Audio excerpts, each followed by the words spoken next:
Salut à toi, jeune oreille étudiante, et bienvenue pour cette deuxième saison du Point de Vue du SSU, le podcast qui parle santé sexuelle.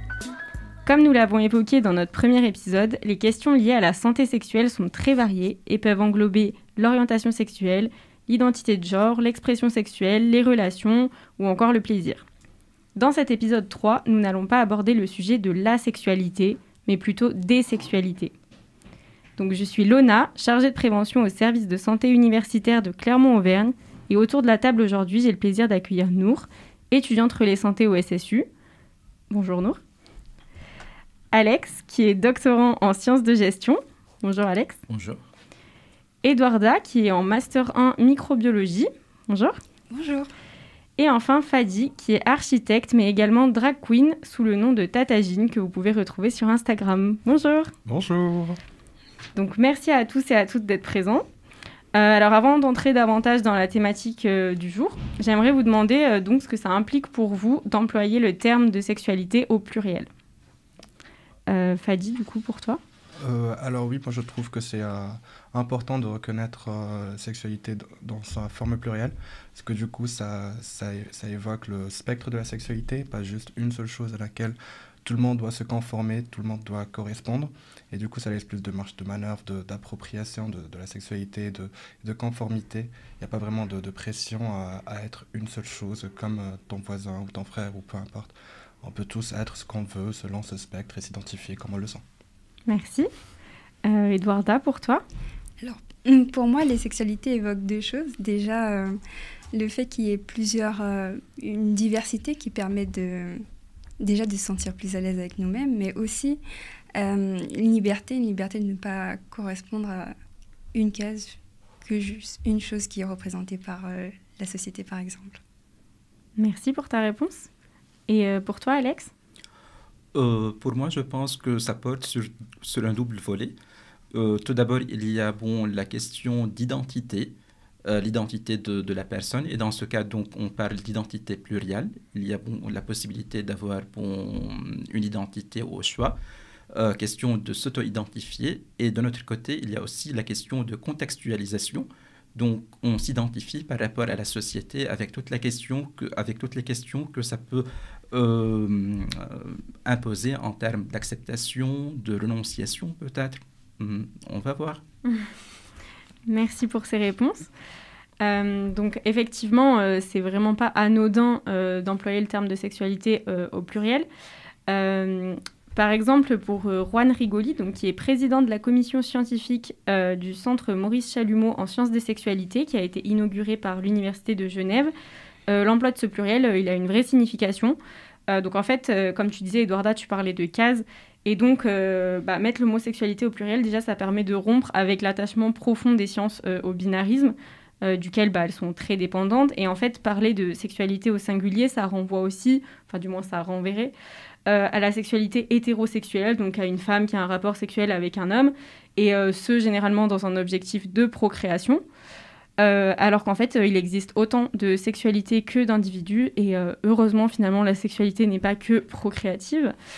Et donc voilà, il y a tellement de formes de sexualité, et on va le voir aujourd'hui donc, avec vous, donc avec nos invités du jour.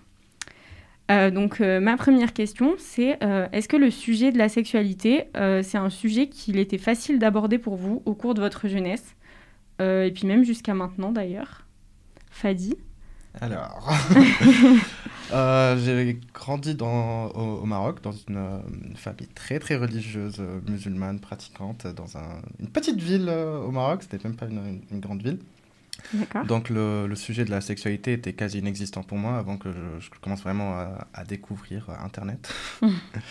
Donc pendant un très très très très long moment, j'ai cru que j'étais vraiment, il y avait quelque chose qui allait pas avec moi et que j'étais bizarre et que je devais absolument pas en parler avec qui que ce soit. Et puis j'ai appris petit à petit que c'était tout à fait normal et qu'il y avait, non seulement c'est normal, mais je suis pas le seul non plus. Il y a plusieurs personnes qui ont des sexualités qui diffèrent de l'hétéronormativité, l'hétérosexualité. Mm-hmm. Et puis je suis venu en France pour mes études et là, vu que mon contexte a radicalement changé, je me suis senti plus à l'aise pour être moi-même et c'est là où j'ai commencé à vraiment m'assumer, à en parler avec mes proches, avec mes amis. voilà. D'accord. Et du coup, est-ce que c'est à ce moment-là que tu as commencé le drag ou pas du tout? C'est venu plus tard? Alors le drag est venu beaucoup plus tard. J'étais déjà, on va dire, relativement à l'aise avec ma personne et ma sexualité. Et puis j'ai découvert une série qui s'appelle RuPaul's Drag Race, Ouais. comme n'importe quel drag. Et à force de regarder, de manière très religieuse d'ailleurs, mon intérêt n'a fait que augmenter. Un jour, avec mon meilleur ami, on s'est dit, vas-y, on essaye. On a juste bien rigolé. Et on s'entraînait juste entre nous deux. Et puis, on nous a invités à performer sur scène pendant une scène ouverte et on l'a fait. Ok. Et depuis, on sent que le public aime bien ce qu'on fait et on continue à le faire. Ok, super. Merci. Merci à vous. Et du coup, Edwarda, toi, c'est un sujet avec lequel tu étais à l'aise, dont tu pouvais parler ou pas du tout? Alors pour moi, il faut dire que quand j'étais au collège, du collège jusqu'à il y a quelques mois, je me considérais comme asexuelle. Du coup, je ne ressentais pas de plaisir pour personne. D'accord. Du coup, j'ai eu déjà un peu de mal à faire la différence entre les personnes que je considérais comme des amis et les personnes dont j'étais amoureuse. Donc, pendant un long moment, je m'autorisais, entre guillemets, à tomber amoureuse que de garçons. Et puis, un jour, je suis tombée amoureuse d'une femme, voilà. Et c'était le coup de foudre, bref. Du coup, je devais faire face avec ça. J'ai toujours eu un peu de mal à m'ouvrir avec mes proches. Il faut savoir aussi que j'avais une dépression à ce moment-là. C'était pas facile pour moi.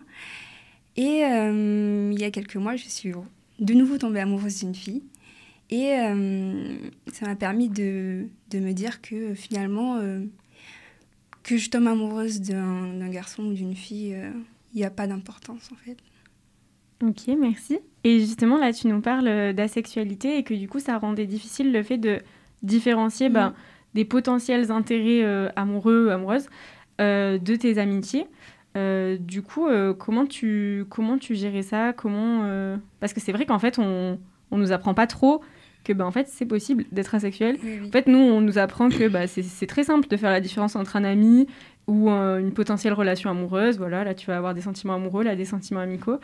Et du coup, avec les sentiments amoureux, on dit il y a forcément du désir, mais en fait, on omet complètement que des personnes n'ont pas de désir et que c'est OK. Et du coup, toi, comment tu as fait ce cheminement, en fait?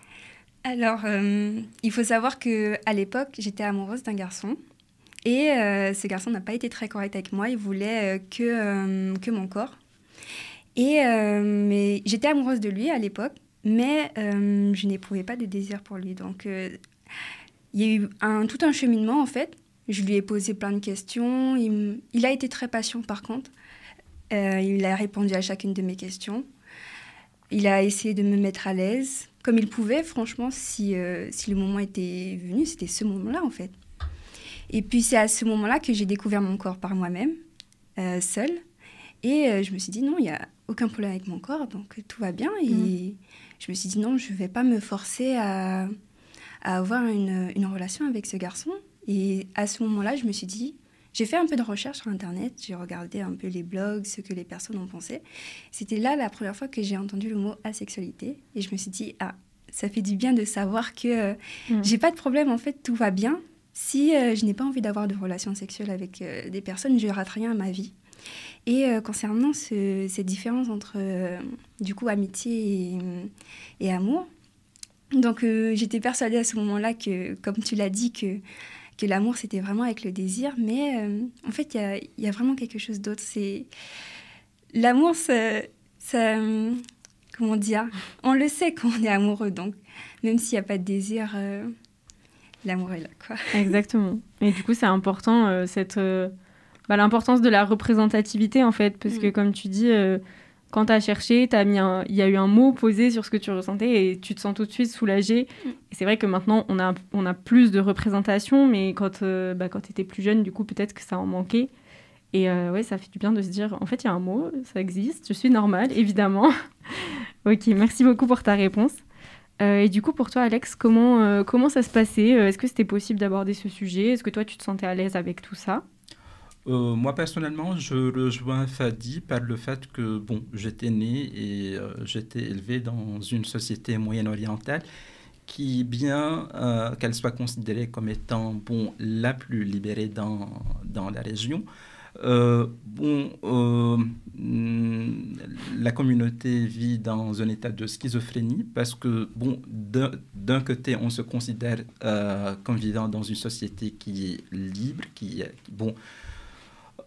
relativement par rapport aux pays de la région, mais dans un même temps, ce sujet est considéré comme un tabou.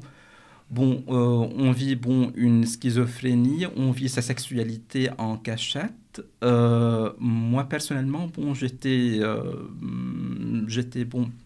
face à une frustration qui a duré pendant des années avant que j'arrive ici en France pour poursuivre mes études en master. C'était il y a 10 ans. Mais malheureusement, j'ai dû repartir pour revivre dans une autre société de la région, qui a un caractère religieux quand même assez fort et assez présent dans le quotidien. Et là, je peux dire que la schizophrénie était plus présente que dans mon pays d'origine. Donc voilà, on a l'obligation d'avoir une image sociale. On vit en couple, on se marie, on fait quelques enfants, mais ça n'empêche pas d'être homosexuel, d'être lesbienne. Mais voilà, on a besoin de ce rideau-là pour maintenir une image.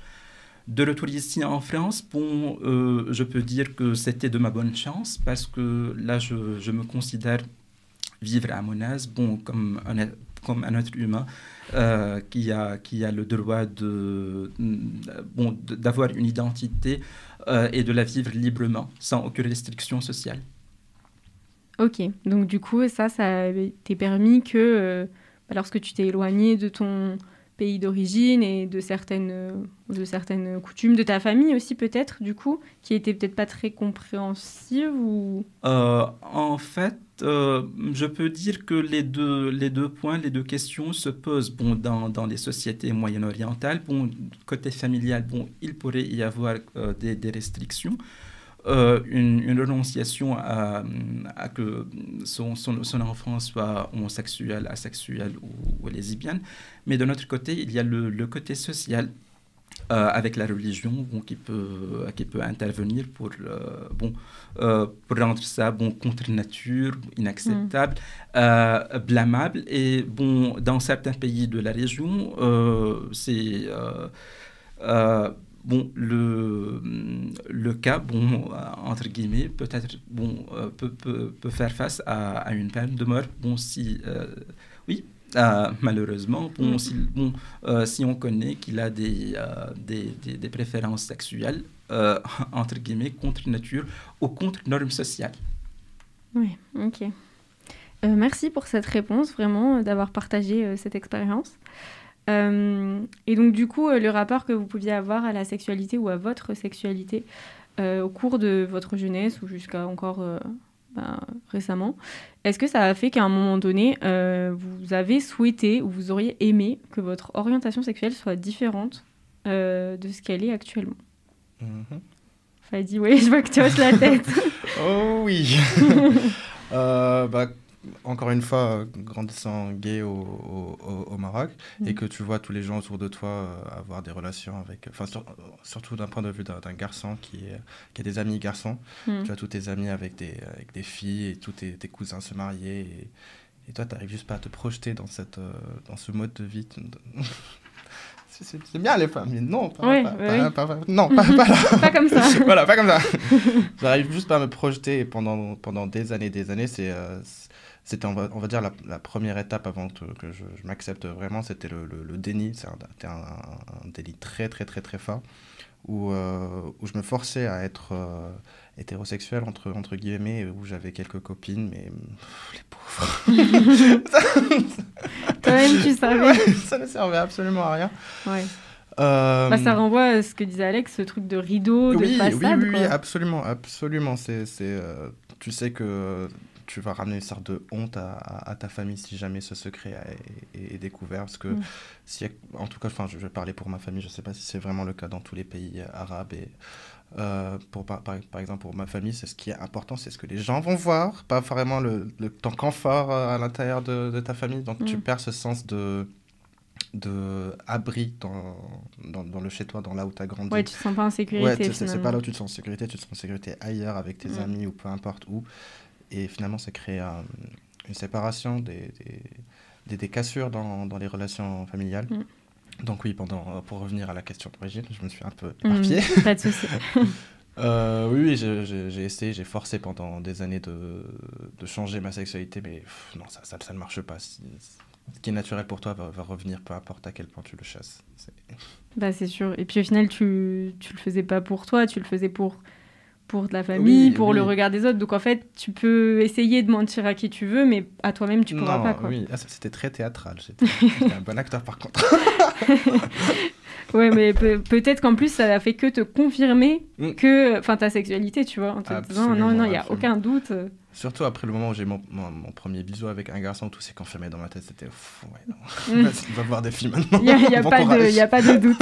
Ouais, c'est ça. Ouais, c'est ça. C'est quand tu le sais, tu le sais, quoi, il n'y a pas de doute. Ouais. Ok, merci pour ta réponse. Et toi, Eduarda, est-ce que tu aurais aimé, à un moment donné, être différente Alors, du fait que j'aime les filles et les garçons, bon, ça m'a pas posé de problème au début parce que, voilà, j'aimais les garçons, c'était plutôt accepté, donc ça allait. Après, le fait d'aimer des filles, ça m'a juste permis de me sentir plus entière, mais après, j'ai jamais voulu changer qui j'étais profondément, enfin sur cet aspect-là. Après, le fait que j'étais asexuelle, ouais, c'était un peu compliqué. Parce que du coup, je m'imaginais pas dans une relation où je pouvais pas avoir de désir pour la personne. Je trouvais ça me brisait le cœur d'imaginer qu'à un moment, on devait aborder cette question et que finalement, je pourrais pas combler les désirs de mon partenaire ou de ma partenaire. Du coup, oui, à un moment, je me suis dit, bon, c'est un peu triste quand même de ne pas pouvoir avoir ce lien avec les gens. Mais après, je me suis dit qu'une relation... Après, j'ai juste appris de moi-même et une relation, c'est beaucoup plus complet, beaucoup plus... ça dépasse ça. Enfin, il y a toujours des solutions, il y a toujours un moyen. Oui. Et puis, comme tu disais, souvent les gens pensent que c'est limite... c'est handicapant pour une relation amoureuse de ne pas avoir de sexualité, alors qu'en fait, dans relation amoureuse, il y a aussi amour, en fait. Oui. C'est-à-dire que ce soit un flirt ou un couple, je veux dire, les personnes qui n'ont pas de désir sexuel... ont des sentiments, en fait, tout pareil finalement. Et oui, c'est vrai que c'est réducteur finalement de se dire que la seule façon de créer de l'intimité avec quelqu'un, ce serait d'avoir une relation sexuelle. Alors, pour ceux et celles qui le désirent, c'est super, ça peut être super beau, mais du coup, c'est pas le seul moyen d'avoir de l'intimité. Et il y en a tellement d'autres. Et c'est vrai que des fois, on a tendance maintenant à sacraliser en fait le rapport sexuel dans la relation. Ouais, je suis d'accord. Et à omettre qu'il y a tellement d'autres formes d'intimité qui sont passées un peu sous silence.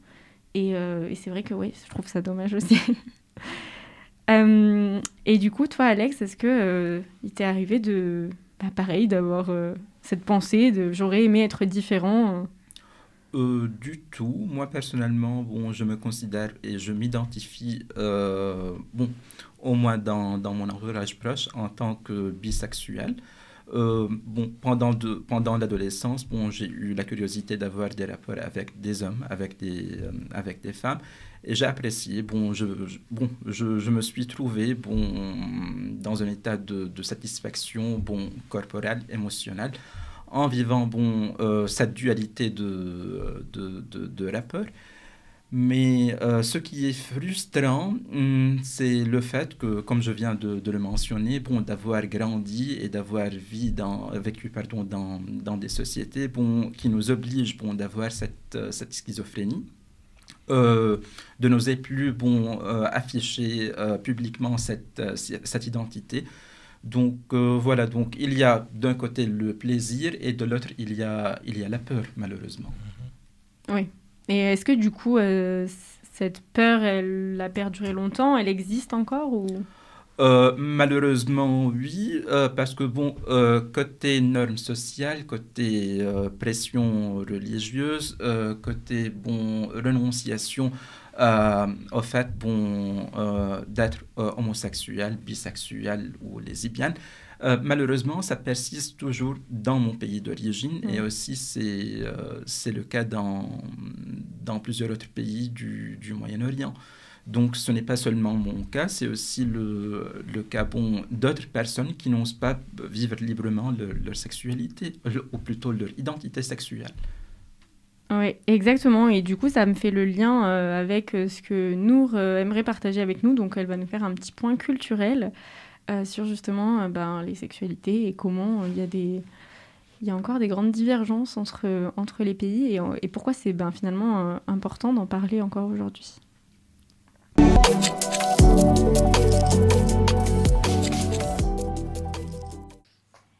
L'orientation sexuelle se réfère à la capacité de chacun de ressentir une profonde attirance émotionnelle, affective et sexuelle envers des individus du sexe opposé, de même sexe ou de plus d'un sexe, et d'entretenir des relations intimes et sexuelles avec ces individus. Les différentes orientations sexuelles existaient même avant le Moyen Âge. À la sortie du Moyen Âge, plus précisément en France et en Italie, de nombreux personnages historiques étaient accusés d'être homosexuels. Aujourd'hui, 75 pays à travers le monde pénalisent l'homosexualité. Même avec le développement au niveau des lois mondialement, en Europe et surtout en France, et même avec la liberté de parole que nous avons, les personnes avec des orientations sexuelles différentes à ce qui est mis par la société comme norme demeurent sujets à des discriminations et des violences.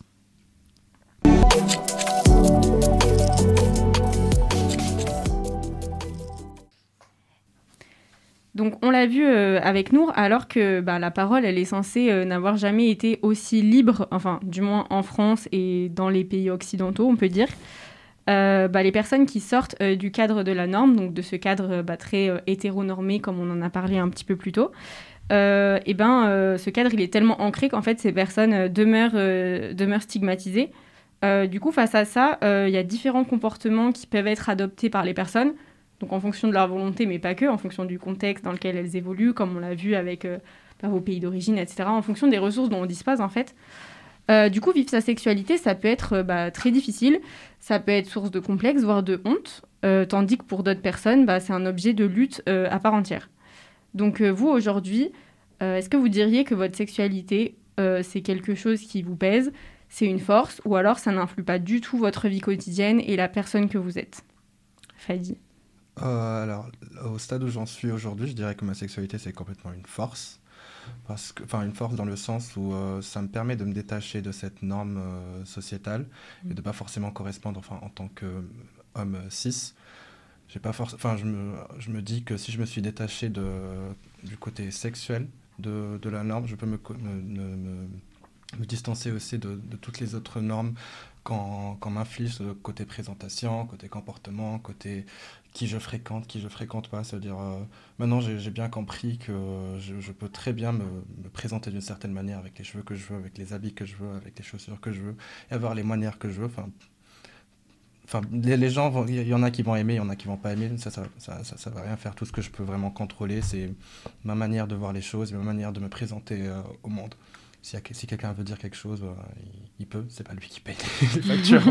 C'est clair. Puis de toute façon, qu'importe à quel point tu peux être extraverti, introverti, les gens trouveront quelque chose à dire. Exactement. Et donc, du coup, oui, toi, en plus, quand tu performes en drague, là, c'est là aussi qu'on se rend compte à quel point déjouer les normes, pour toi, c'est une force. Oui, c'est ça. C'est qu'en fait, c'est que le drag a commencé bien avant que je mette juste une perruque ou des paires de talons. C'est que j'ai commencé par une petite paire de boucles d'oreilles un peu extravagantes, ou 3 colliers au lieu d'un seul, ou une chemise un peu flamboyante avec des motifs fous. Et je voyais quand même que les gens regardaient, mais les gens vont toujours regarder. Donc que ça soit une chemise ou une perruque, ça change rien. Autant aller sur scène et qu'on me paye après à la fin. C'est clair. Au moins, le regard des gens paye tes factures. Ouais, exactement. Non, puis en plus, c'est vraiment... ça te permet de t'exprimer sur la scène. Alors là, du coup, c'est pas forcément exprimer ton homosexualité, puisque c'est deux choses différentes.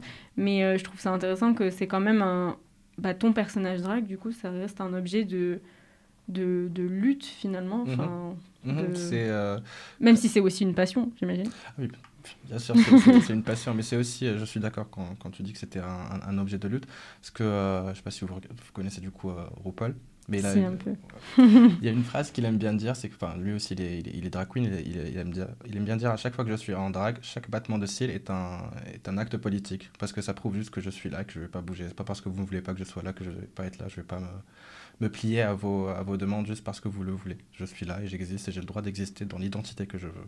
Exactement. Mais ça, je trouve ça hyper poignant comme phrase de dire, bah ouais, c'est politique, parce qu'il y en a qui pourraient dire, bah pourquoi se battre pour ça n'a pas d'intérêt, ça n'a pas de rapport avec la sexualité, ça a pas de... mais en fait tout a un rapport et effectivement c'est politique. Alors certes RuPaul on peut dire c'est du divertissement et tout, mais c'est politique en fait, tu vois, d'avoir une émission comme ça sur une des plus grandes plateformes de streaming qui est autant regardée, c'est politique en fait, parce que pour avant ça n'aurait pas pu être possible et ça envoie un message qu'effectivement on existe.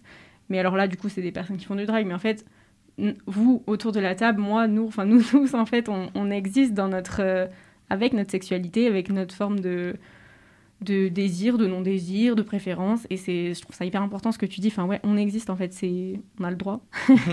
Exactement. Merci. Du coup, pour toi, Edwarda?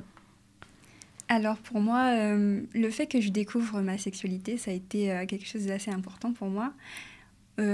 Pour grandir en tant qu'être humain, et aussi du coup mon rapport avec les autres a changé aussi. Je veux dire, si j'étais hétéro, ça aurait été une chose, bon, je pense que j'aurais été quand même satisfaite, mais le fait que je sois autre chose que cette norme, ça m'a permis de voir déjà la diversité des sexualités. Ça a été très important pour moi. Du coup, à partir de ça, j'ai fait attention à comment je voyais les gens, à comment je me voyais moi-même, donc du coup ça m'a vraiment fait évoluer en tant qu'être humain. Mais aussi, ça m'a permis d'avoir une plus grande sensibilité dans mes relations et de voir les choses juste autrement. Ok, super. Ouais, donc voir les choses autrement, c'est intéressant ce que tu dis, parce que du coup, en fait, même toi, tu t'es vu autrement que ce que tu pensais être. Du coup, maintenant, tu projettes plus sur les autres un regard qu'on a des fois un peu tous à tort. Un regard comme ça, hétéronormé, un regard très... qui rentre dans des petites cases, en fait. Et c'est bien parce que du coup, toi-même, ça t'a fait changer de regard sur toi-même et par la même occasion sur les autres. Donc, c'est super. Merci. Et donc, pour finir, Alex, avec toi, qu'est-ce que tu en penses ? Pour moi, vivre actuellement ma bisexualité ouvertement et librement, je peux franchement le considérer comme une force, parce que pour moi, ça constitue une victoire. C'était un long parcours de combattant, en vivant dans plusieurs pays et en arrivant ici en France. Voilà, pour moi, c'est un signe de victoire, de triomphe, être capable de rompre avec toutes les normes accablantes, que ce soit sociales, religieuses. Pour moi, c'est aussi une force parce que ça me donne une motivation chaque jour d'être aux côtés des membres de notre communauté. Et pour inspirer aussi d'autres ressortissants moyen-orientaux de mener ce combat pour pouvoir arriver à un stade de vivre librement et normalement leurs préférences et leur identité. Merci. Merci beaucoup. Donc on l'a vu, parler sexualité, en fait, c'est vraiment s'attaquer à un sujet bien plus vaste que ce qu'on pense quand on entend la sexualité. Parce qu'en fait, c'est un terme qui est chargé historiquement, qui est chargé culturellement et qui vient avec beaucoup de normes, malheureusement. Mais du coup, en fait, qu'importe à quel point le sujet est étudié, parce qu'il est vraiment beaucoup étudié depuis longtemps, en fait, c'est les expériences des individus qui demeurent les plus parlantes. Et des expériences, il y en a autant que des individus. Et c'est pour ça qu'aujourd'hui, en fait, nous, on a voulu donner la parole aux individus, puisque donc l'orientation sexuelle, la pratique d'une sexualité, ou la non-pratique d'ailleurs, ce sont des choses qui ne devraient jamais, dans un monde idéal, faire l'objet d'un jugement de la part des autres, tant que les limites, le consentement de chacun, de chacune est respecté. Malheureusement, dans les faits, on l'a vu, c'est bien différent, et ça le sera encore sûrement pendant quelques temps. C'est pour ça qu'il est important, en fait, de donner la parole encore et toujours aux personnes concernées, donc là, en l'occurrence, à vous, nos invités, afin de légitimer le vécu des personnes et, comme tu disais, de légitimer, du coup, les personnes elles-mêmes qui existent, qui ont le droit d'exister dans leur singularité, dans leur... pas particularité ni différence, finalement, juste dans dans leur modèle, qui sort de cette norme qu'on veut nous imposer. Du coup, je vous remercie tous et toutes, vraiment beaucoup, pour votre présence et vos interventions, et d'avoir partagé surtout vos histoires de vie. Ça nous a beaucoup touchés.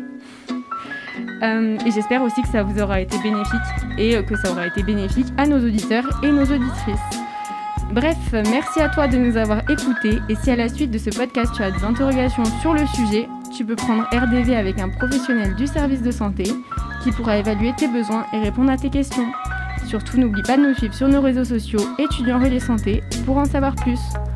On te remercie de nous avoir suivis pour cette 2e saison du Point de Cul du SSU, et on se dit peut-être à l'année prochaine.